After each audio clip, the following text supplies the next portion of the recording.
Shark और चारा मछलियां। अपने शोध के दौरान एक समुद्री जीव वैज्ञानिक ने पानी से भरे एक बड़े टैंक में शार्क को डाला। कुछ देर बाद उसने उसमें कुछ चारा मछलियां डाल दी। चारा मछलियों को देखते ही शार्क तुरंत तैरकर उनकी ओर गई और उन पर हमला कर उन्हें खा लिया। समुद्री जीव वैज्ञानिक ने कुछ और चारा मछलियां टैंक में डाली और वे भी तुरंत शार्क का आहार बन गईं। अब समुद्री जीव वैज्ञानिक ने एक कांच का मजबूत पारदर्शी टुकड़ा उस टैंक के बीचों बीच डाल दिया। अब टैंक दो भागों में बन चुका था। एक भाग में शार्क थी, दूसरे भाग में उसने कुछ चारा मछली डाल दी। विभाजक पारदर्शी कांच से शार्क चारा मछलियों को देख सकती थी। चारा मछलियों को देख शार्क फिर से उन पर हमला करने के लिए उस ओर तैरी, लेकिन कांच के विभाजक टुकड़े से टकरा कर रह गई। उसने फिर से कोशिश की, लेकिन कांच के टुकड़े के कारण वह चारा मछलियों तक नहीं पहुंच सकी।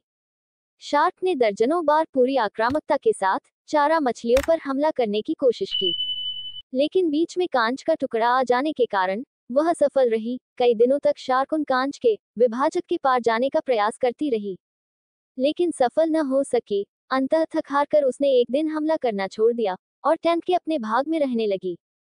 कुछ दिनों बाद समुद्री जीव वैज्ञानिकों ने टैंक से वह कांच का विभाजक हटा दिया।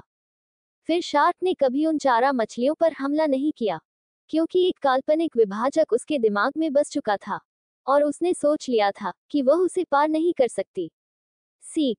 जीवन में असफलता का सामना करते करते कई बार हम अंदर से टूट जाते हैं और हार मान लेते हैं। हम सोच लेते हैं कि अब चाहे कितनी भी कोशिश कर ले, सफलता हासिल करना नामुमकिन है, और उसके बाद हम कभी कोशिश ही नहीं करते, जबकि सफलता प्राप्ति के लिए अनवरत प्रयास आवश्यक है।